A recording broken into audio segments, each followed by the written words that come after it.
DCM not D2 মিনিটে দাম। নমস্কার, আমি অঞ্জলি। আমার একটি নতুন ব্লগে আপনাদের সকলকে স্বাগত জানাই। আশা করছি সবাই ভালো আছেন। আমরা কিন্তু বেশ ভালোই আছি। এই ভিডিওটির মাধ্যমে আপনাদের সকলকে জানাবো একটি বাচ্চা জাপানে জন্মগ্রহণ করার পর বাচ্চাটি এবং তার মা বাবা জাপান সরকারের থেকে কি কি সুযোগ সুবিধা পেয়ে থাকে। আজ বারটি শনিবার, সকাল প্রায় ওই 10টার মতো বাজে। সকাল সকালে দুজন খাওয়া দাওয়া করে বেরিয়ে পড়েছি চাইল্ড ক্লিনিকের উদ্দেশ্যে। না, বিমানের কোনো অসুবিধা হয়নি। আজ ওর ফার্স্ট ভ্যাকসিনেশন, তাও আবার একটা কি দুটো না, একেবারে তিনটে। জাপানে জানেন তো অনেক ভ্যাকসিন থাকে, অনেক বলতে অনেক। ঘরে কাগজ এসে দেখলাম প্রত্যেকটা মাসে 2 কি 3টে করে ভ্যাকসিন রয়েছে। আমার এত সুন্দর ভদ্র ছেলেটাকে নিয়ে যাচ্ছ আসার সময়, এখন ঘুমায়। বিমানকে যখন আমরা হসপিটাল থেকে বাড়িতে নিয়ে এসেছিলাম, তারপর থেকে ওর পাপা বেশ কিছু বিমানের হসপিটালের কাগজপত্র পৌরসভাতে গিয়ে জমা দিয়ে আসে।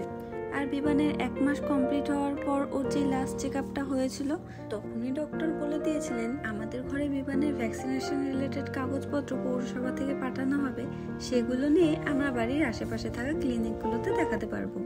জাপানেও কিন্তু আস্তে আস্তে ঠান্ডাটা পার করে গরম পড়া শুরু হয়ে গেছে। জাপানে খুব একটা বেশি দিনের জন্য গরমটা স্থায়ী হয় না, তারপরও ওই 8 মাসে ঠান্ডাটা পার করে এই মাত্র 4 কি 5 মাসের গরমটা আর যেন নেওয়া যায় না। এই কিছুদিনের গরমটা কিন্তু ইন্ডিয়ার ওই বেশি দিনের গরমকে বেশ ভালোভাবে টক্কর দিতে পারবে। আগেই তো আপনাদেরকে বলেছিলাম জাপানে একটা বাচ্চা জন্ম দিতে গেলে খরচ হয় ওই 6 লক্ষ ইয়েনের মতো। সেটি অবশ্যই আমাদের ক্যাশ পেমেন্ট না করতে হলেও সেটি কিন্তু আমাদের ইন্স্যুরেন্স কার্ড থেকে কেটে নেওয়া হয়। কিন্তু ডেলিভারির পর ওই বাচ্চা রিলেটেড যেসব খরচগুলো থাকে সেগুলো কিন্তু আস্তে আস্তে ফ্রি হয়ে যায়। মা আমাকে প্রায় বলতো যে আমরা ছোটবেলায় এত পরিমাণে অসুস্থ হতাম, মা নাকি প্রায় মাসিক খরচের কিছুটা অংশ আমাদের ডাক্তার দেখানোর জন্য রেখে দিত।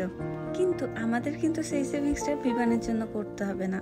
এই যে প্রতি মাসে বিমানে 3-4 রকমের ভ্যাকসিন, এছাড়াও বিমান অসুস্থ হলে তার ওষুধপত্র এবং ডক্টর দেখানোর খরচ, এই সকল প্রকার খরচই ফ্রি হয়ে থাকবে। আচ্ছা দাঁড়ান, ফ্রি বললাম বলে আবার কেউ এটা ভাববেন না এই সকল প্রকার খরচগুলি সরকার প্রদান করে থাকবে। বিমানের পাপা যে প্রতি মাসে মাসে হেলথ ইন্স্যুরেন্সের জন্য টাকা পেমেন্ট করে থাকে, সেইখান থেকেই বলা যায় এই টাকাটা কেটে নেওয়া হবে। এটি হলো একটি সুবিধার কথা। আরো কিছু সুযোগ সুবিধা রয়েছে, সেগুলো বলছি। এই যে পৌঁছে গেছে ক্লিনিকটা আমাদের বাড়ির থেকে খুব একটা বেশি দূরে না, হাঁটা পথে 10 মিনিটের রাস্তা। এটা আমাদের এই প্রথম আসা। বাইরে থাকা ক্যালেন্ডারটি দেখে প্রথমে একটু অবাক হয়েছিল যে আজকে তো শনিবার, ছুটি না তো। না, ওই আখাই অর্থাৎ লালকালির দিন ছাড়া প্রতিদিনই খোলা থাকে, শনি রবিবার শুধু 12টা পর্যন্ত। ওইদিকে বিমানের পাপা বিমানে gyro card, hospital card, health card জমা দিচ্ছে, আর আমাকে দিয়েছে ওর ভ্যাকসিনের ফর্মগুলো ফিল আপ করতে। এবার একটা মজাদার কথা বলবো, মজাদার কি দুঃখের কথা জানি না, তারপরও বলছি। বিমানের জাইরো কার্ডে অর্থাৎ রেসিডেন্সিয়াল কার্ডটিতে বিমানের ডেট অফ বার্থ দেখার পর ওইখানকার ডক্টর বলে যে আজকে বিমানে ভ্যাকসিনেশন হবে না। আমরা তো এটা শুনে পুরো থক, যা বাবা, বাচ্চাটাকে সকাল সকাল ঘুম থেকে উঠিয়ে স্নান খাওয়া দাওয়া করিয়ে নিয়ে আসলাম, আর এখন শুনি ভ্যাকসিনেশন হবে না। জাপানে 2 মাস পর থেকে ভ্যাকসিন চালু হয়, কিন্তু আজকের দিনটা গেলে বিমানের 2 মাস কমপ্লিট হবে। কালকে আসলে ওকে ভ্যাকসিন দেওয়া যাবে। আজ ওর যেহেতু কমপ্লিট হয়নি, তাই তো আজ আর হবে না। সকাল সকাল বাচ্চাটির ঘুম ভাঙিয়ে এতটা দূর যখন নিয়ে এসেছি, ভ্যাকসিন দেওয়া না হোক, উপরন্তু ডক্টরকে দিয়ে রেগুলার চেক আপটা করিয়ে নিই। আমাদের ডক্টর দেখানো হয়ে গেছে। বেশ কয়েকদিন ধরে লক্ষ্য করছিলাম বিমানের ওই ভোর সকালবেলার দিকে নাকটা বন্ধ হয়ে থাকে, আর স্নান করার পরের 1 ঘন্টায় বেশ ঘন ঘন কাশি দিতে থাকে। এগুলি ডক্টরকে বলায় তিনি একটি ঠান্ডার ওষুধ লিখে দেন। সেটিকেই নিতে আমরা ক্লিনিকের লাগোয়া থাকা একটি গ্রোসারি সেন্টার অর্থাৎ মেডিসিন শপে অপেক্ষা করছি। আপনাদের মনে প্রশ্ন আসতেই পারে, এই ডক্টর রিলেটেড খরচপাতি কত বছর পর্যন্ত ফ্রি হয়ে থাকে? আমার যতদূর ধারণা হয়তো 18 বছর পর্যন্ত। আমরাও কিন্তু ডক্টর দেখাতে গেলে হেলথ কার্ড শো করি, বাট আমাদের কিন্তু পুরোপুরি ফ্রি হয়ে থাকে না। আমাদের বিলের 40% হেলথ কার্ড থেকে কাটে, বাকিটা আমাদের ক্যাশ পেমেন্ট করতে লাগে। এছাড়া ওষুধটাও কিন্তু টাকা দিয়ে কিনতে লাগে। ভিডিওতে মানুষ কত কিছু করে, আর ভিডিওটা বন্ধ করে দিই, তারপরে মাঝে মধ্যে একটু আধটু যদি বরের কাছ থেকে কমপ্লিমেন্ট পাওয়া যায় তবে কিন্তু বেশ ভালোই লাগে। ওষুধ নিয়ে বাড়ি ডিটুতে যাওয়ার পথে মনে হলো চলো ডিটুতে যাই একটু। কি করতে? চলো। কি কারণ কি? ডিসিএম না ডিটু। এখন তো ডিসিএম আছে। রোজমেরি গাছ আমাকে একটা কিনে দেবে? না। তোমাকে তো কইলাই না। এই দেখো এগুলো সস্তা আছে। তাও কিনে দেবে। কেন? তোমার বউটা টাকা খাওয়ার থেকে বাঁচবে তাহলে। এটি ঘর ঘর কি কাহিনী, আই থিঙ্ক এটা নিয়ে আলোচনা না করাই ভালো।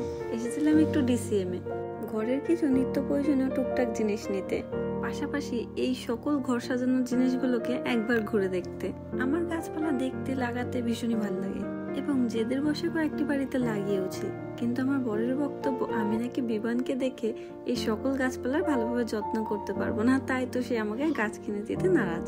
এই সবকিছুর মধ্যে এই জিনিসটা দেখে বেশ অবাক হয়েছিলাম। সেই ছোটবেলার ওই পছন্দের জিনিসটা কচুরিপানা, কত এটিকে নিয়ে খেলনাবাটি খেলতাম।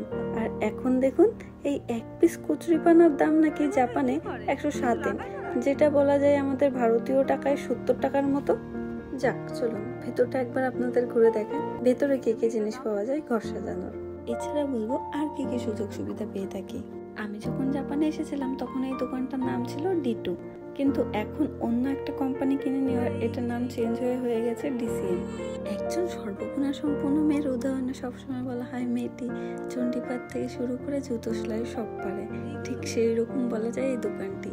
এই দোকানটি এমন একটা দোকান যেখানে সবকিছু পাওয়া যায়, বাইরের তৈরি জিনিস থেকে শুরু করে ঘর সাজানোর জিনিস তো রয়েছে, এমনকি রান্নার জিনিসটাও বাদ যায় না। সব থেকে মজার বিষয় সুই সুতোটুকুও পাওয়া যায়। বাচ্চার জন্য প্রয়োজনীয় খরচের লিস্টে কিন্তু ডক্টর ছাড়াও আরো একটি বড় খরচ রয়েছে, সেটি হলো ডাইপার। না না, সরকার কিন্তু ফ্রিতে ডাইপার দেয় না, তবে জাপানে হওয়া বাচ্চাগুলির জন্য কিছু টাকা দিয়ে থাকেন। ওই যে ভিডিও শুরুতেই বলেছিলাম না যে বিমান হওয়ার পর ওর সকল প্রকার কাগজপত্র ওর বাবা পৌরসভাতে জমা দিয়ে এসেছিল, তাই ওইখান থেকেই প্রতি মাসে মাসে একটা বাচ্চার জন্য জাপানিজ 15,000 yen দিয়ে থাকেন। হ্যাঁ, এটা অবশ্যই কিন্তু গভর্নমেন্ট প্রোভাইড করে, যেটি আমাদের ভারতীয় টাকায় প্রায় 8,500 টাকার মতো, যেটা বাচ্চাটি সারা মাসের খরচ। যেন একটা বাচ্চার কোনো অভাব না হয় তার বড় হয়ে ওঠার জন্য শুধুমাত্র এরা টাকা দিয়ে কিন্তু শান্ত থাকে না, এনারা কিন্তু আবার খুব ভালোভাবে এই খোঁজ খবর এবং লক্ষ্য রাখেন যে এই টাকাটা আদৌ আমরা বাচ্চার জন্য ব্যবহার করছি তো। তবে এই টাকা দেওয়ার মধ্যেও কিন্তু একটা বয়সের ভাগ আছে, নির্দিষ্ট একটা বয়স পর্যন্ত 15,000 yen পায়, তারপরে গিয়ে বাচ্চাটি 10,000 yen পেয়ে থাকে। ওই যে বলেছিলাম না দোকানটিতে সবই পাওয়া যায়, আমরা নিয়েছিলাম ডোর লক আর ওর বাবার কাছে জেদ করে একটা মাটির বস্তা আর কিছু টব। বেশ অনেকক্ষণ হয়েছে বেরিয়েছি, বিমানবাবুকে সেই ঘর থেকে আসার সময় খাইয়ে এনেছিলাম, এতক্ষণে তো খিদে পেয়ে যাওয়ার কথা। শুধুমাত্র কোলে কোলে ওর ক্যারিয়ার ব্যাগটাতে রয়েছে দেখে এখনো পর্যন্ত কান্না করেনি, যদি এমনি এমনি থাকতো তাহলে কখন ওর বাসি বেঁচে যেত। একজন মা হয়ে যাওয়ার পর এখন সবসময় মাথার মধ্যে কিছুক্ষণ বাইরে থাকলেই চিন্তা লাগে যে এতক্ষণ ধরে বাচ্চাটাকে নিয়ে বাইরে রয়েছি, কখন বাড়ি যাব, কখন বাচ্চাটিকে খাওয়াবো, হয়তো ওর খিদে পেয়ে গেছে। তাহলে চলুন আস্তে ধীরে বাড়ির দিকে যাই।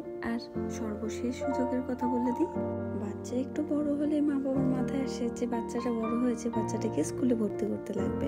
এই নিয়মটি অবশ্যই আমাদের ভারতবর্ষে কিছু কিছু স্কুলের ক্ষেত্রে রয়েছে, কিন্তু এইখানে সকল স্কুলের ক্ষেত্রে বাচ্চাদের স্কুলের ফি এবং বইপত্র সেগুলো ফ্রি হয়ে থাকে, এই সব কিছু স্কুল থেকে প্রোভাইড করে থাকে। এই বাচ্চাগুলো দেখুন স্কুল থেকে ফিরছে, এদের পিঠে থাকা ব্যাগগুলোকে খেয়াল করেছেন? জাপানের সকল স্কুল বাচ্চাদের কিন্তু এই ব্যাগে ক্যারি করতে হয়, এর একটা আলাদা নিয়ম আছে এবং কারণও আছে, এটা অন্য কোনো একটা ভিডিওতে বলবো। এই ছিল আমাদের সুযোগ সুবিধার গল্প। এছাড়া যদি আরো কিছু আপনারা জানতে চান তাহলে অবশ্যই কমেন্টে জানাবেন, সেই বিষয় সম্পর্কে কোনো ধারণা থাকলে অবশ্যই শেয়ার করব। তাহলে আর কি, আজকের ভিডিওটা তাহলে এখানেই শেষ করছি। ভিডিওটা ভালো লাগলে লাইক করে দেবেন, আর আমার চ্যানেলটা যদি নতুন হয়ে থাকেন প্লিজ চ্যানেলটা সাবস্ক্রাইব করে দেবেন। আবারও দেখাবো অন্য কোনো একটা ভিডিওতে, ততক্ষণের জন্য সুস্থ থাকবেন, সাবধানে থাকবেন, বাই বাই।